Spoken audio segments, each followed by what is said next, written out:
Evo, u nastavku emisije, pred sam kraj pričamo o brazilskoj džiu-džici. Majstori ove veštine nam dolazi iz Knjaževca, Miljan Živković, generalni sekretar Lutador tima i Aleksandar Veličković, takođe iz ovog tima. Pre svega, dobro večer, došli. Dobro večer. Izvinite što ste se ovako malo načekali, ali tu su bili mladi pesnici, tu su bili potrošači, svi živi.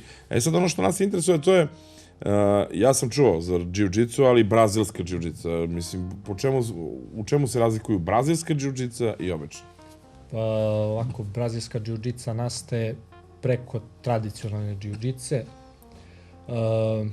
Jigoro Kano, čovjek koji je stvorio judo praktično, sistematizujući tehnike tradicionalne džiu-džice, je hteo da populariše svoju novu veštinu, koju su jedno vreme zvala čak i Kano džiu-džica, Jigoro Kano.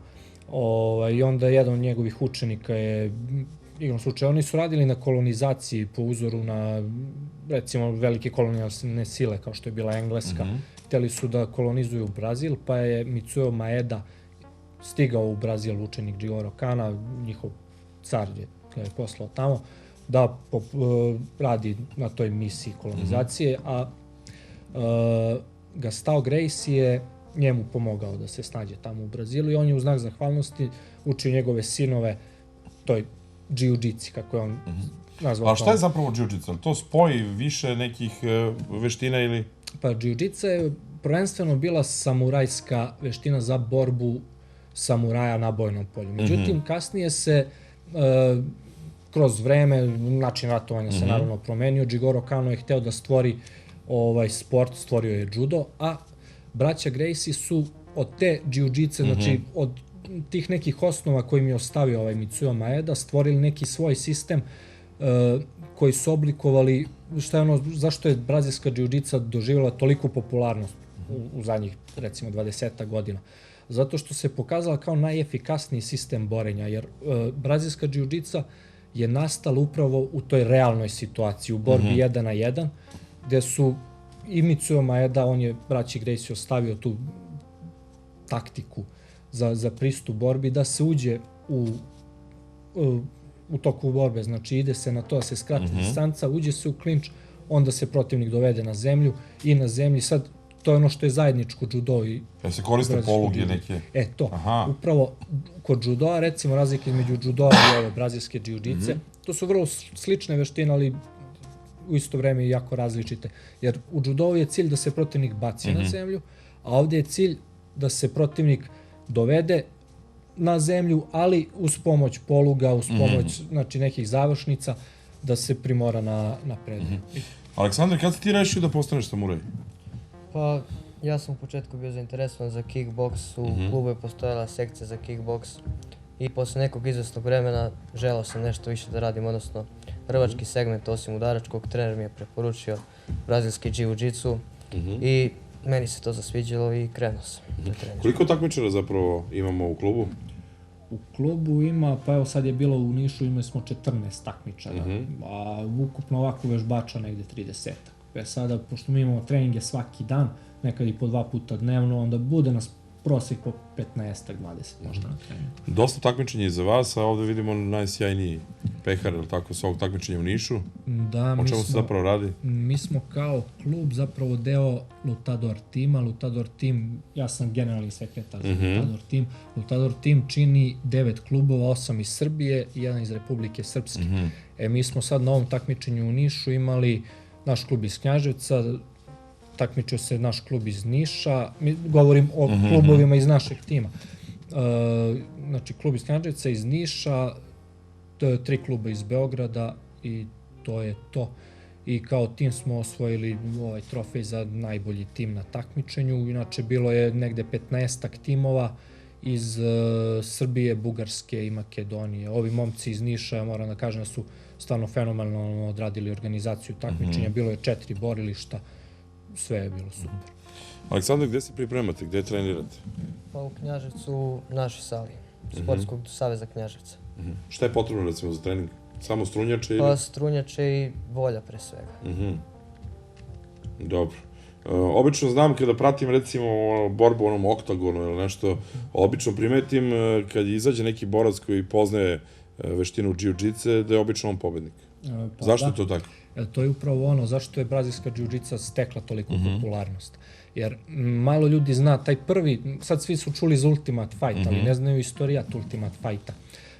Te valetudo borbe su recimo organizovane, ovaj Helio Gracie, jedan od pionira, čovjek koji je praktično najveći uticaj ostvario na tu brazilsku džiu-džicu da se formira u nekom formatu koji imamo danas. Ona je evoluirala dosta tokom godina, ali on se još u Brazilu, on i njegov brat Carlos, oni su se borili u borbama 1 na 1. Valetudo borbe, valetudo znači sve dozvoljeno, bez ograničenja, slobodne borbe.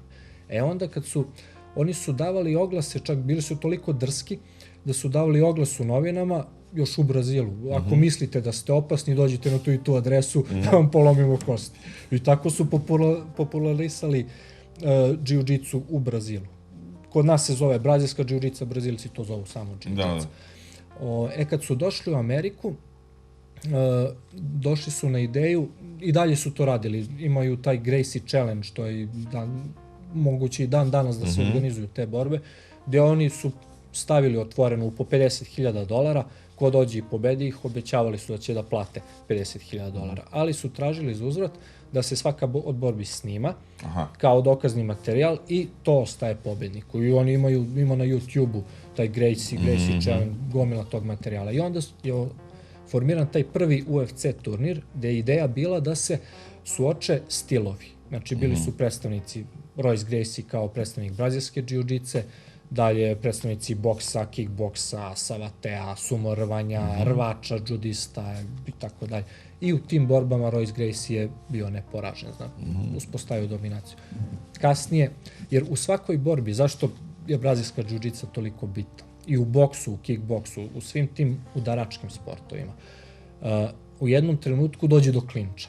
Međutim, pravila su takva, na ulici nema sudije koji će da odvoji. Pravila su ovamo takva da kad se dođe u klinč zbog atraktivnosti, oni prekinu i ajde sad ponovno. Ovde ne.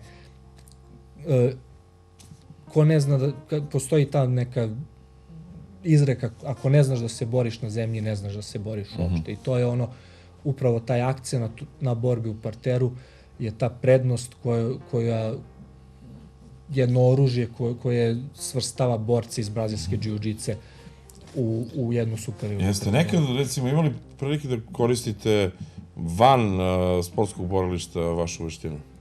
Pa, hvala Bogu, nije bilo potrebno kod mene za tako nečim. Znaju ljudi u principu čime se bavite, što kaže, pusti njega, molim te. Pa, moguće da i to. Moguće da i to. Kako, na koji način da malo masovimo ovaj klub? Na koji način, gde mogu da se jave ti mladi momci koji, recimo, sa celog ovog regiona žele baš da se bave džiu-džicom? Dođu kod vas u Knjaževac, kako da vas nađu, gde da vas nađu? Knjaževac, mi imamo treninge sada u jednoj sali kod Semafora koju je opština ustupila Sportskom savezu, međutim, uskoro imamo u planu izgradnju neke sopstvene sale za trening, jer ovamo to je dotrajala zgrada koja podleže zakonu o restituciji, bit će vraćena naslednicima, bit ćemo za par meseci u Petra Kočića 13 u Knjaževcu. Mogu tamo da vas potraže? Mogu tamo, imamo Facebook grupe, Lutador Team, www.lutador.org, sajt. Tamo su kontakti svih klubova, ne samo našeg iz Knjaževca, već na nivou čitave Srbije, tako da... Dobro, eto prilike da se upoznate s ovim momcima, da vidite i saznate šta je zapravo brazilska džiu-džica. Tu svi srodni mogu da dođu, borilački sportovi? Da, naravno. Pa brazilska džiu-džica, mi imamo, čak smo imali treninge, MMA treninge, gde smo imali tu sekciju gde se radi kao udarački deo, jer brazilska džiu-džica je multidisciplinarna. Mi praktično sadržimo čitav judo u toj našoj veštini, sadržimo ti valetudo treninzi, gde se radi i udarački deo, uči se da se skrati distanca, uče se tehnike samoodbrane, grappling, na kimonu i tako dalje. Dobro, eto, prilike da naučite nešto novo. Vam, momci, hvala puno na ovom gostovanju. Pratit ćemo vas, naravno, kao i sve ostale sportiste iz Knjaževca, s obzirom da je ovo televizija koja nema granice. A za kraj same emisije da kažemo, sutra su mladenci. Ovaj praznik praznuju mladi supružnici koji su u prethodnih godinu dana stupili u brak, a posvećen je uspomeni na stradanje svetih 40 mučenika sevastijskih, koji su za Hristovu veru postradali 320. godine. Jedna informacija iz saobraćaja, pripadnici odjeljenja saobraćajne policije, policijske uprave u Zaječaru, sprovešće regionalnu akciju pojačane kontrole saobraćaja od subote u 22 sata do nedelje u 6 sati ujutru. U okviru ove akcije posebno će se proveravati da li vozači upravljaju vozilom pod dejstvom alkohola, a što se vremena tiče, u Zaječaru sutra sunčano vreme, uz slab istočni vetar, jutarnja 6, najviša dnevna 18 stepeni. Drago mi što ste ovog puta bili sa nama, naravno i dalje ostanite uz program Jedine prave bez televizije.